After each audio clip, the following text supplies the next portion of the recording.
এখন আমরা দেখছেন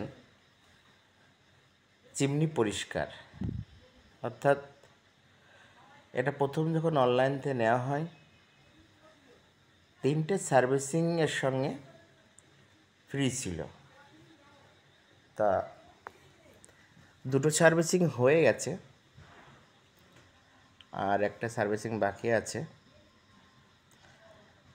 তা গত 2 দিন আগে ফোন করেছিল আসার জন্য। তা যেহেতু আমার 2 দিন সময় হয়নি, তাই আমি আমার সময় মতন বলেছিলাম যে আজ শনিবার আসলে আমার পক্ষে সুবিধা হয়। তা তারা যথারীতি আজকে এসেছেন, সেটা আমার পক্ষে ভালোই হয়েছে। যদিও বাইরে প্রচণ্ড বৃষ্টি হচ্ছে সারাদিন ধরে একভাবে, আমি হয়তো ভেবেছিলাম যে আজ হয়তো চিমনি পরিষ্কার করতে আসবে না। তা দুপুরের দিকে ফোন করে উনি জানালেন যে আমি 4টের দিকে আসছি। তা যথারীতি ঠিক 4টে যখন বাজে তখন উনি আসলেন। এসে আমার যে শেষ সার্ভিসিংটা আর কি, তা সেটা করছেন, দেখতেই পাচ্ছেন।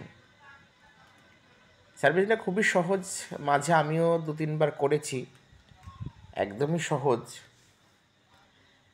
একবার দেখলেই যে কেউ এরা সার্ভিসিংটা করতে পারবে। তা প্রথমে নিচের যে খাঁচাটা থাকে সেটা 2টো স্ক্রু লাগানো থাকে, সেটা খুলতে হয়।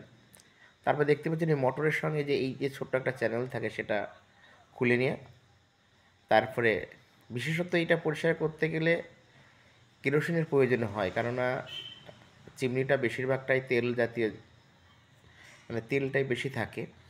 তাই এটা পরিষ্কার করতে গেলে কেরোসিনটা লাগে। কেরোসিনের সঙ্গে একটা ন্যাকড়া দিয়ে সুন্দর করে পরিষ্কার করলে যে তেল তেলে ভাবটা আর কি, সেটা কেটে যায়। তা যেহেতু আমি প্রথমবার দেখে নিয়েছিলাম, তাই এনাদের সার্ভিসিং করার ফাঁকে আমি আরও 2-3বার নিজেই করেছিলাম, কোনো অসুবিধা হয়নি। তাই শেষ সার্ভিসিং করার শেষে তিনি একটা কথা বলেছিলেন যে 2400 টাকা দিয়ে একটা কাট করতে, যেটা করলে তারা মোট 4টে সার্ভিসিং হবে, অর্থাৎ 2টো হচ্ছে ফুল সার্ভিসিং। অর্থাৎ ফুল সার্ভিসিং মানে পুরো মোটরটাকে খুলে নিয়ে মোটরের পাখা টাকা সমস্ত কিছু পরিষ্কার করা হবে, এবং আর 2টো হচ্ছে এরা এইভাবে যেমন পরিষ্কার করছে আর কি, জাস্ট নিচের ওই যে নিচের যে অংশটা সেটা খুলে নিয়ে ভিতরে হাত দিয়ে যেটা পরিষ্কার করে দেওয়া আর কি, এইভাবে চলছে।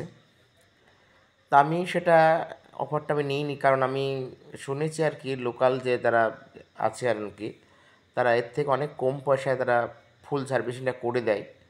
তা সেই জন্য আপাতত আমি ওই অফারটা নেওয়া হয়নি। তাই আপনারা যদি বাড়িতে থাকে চিমনি, তাহলে অবশ্যই নিজে একটু দেখে নেবেন, কোনো অসুবিধা নেই, সহজে সেটা সাবমিট করা যায়।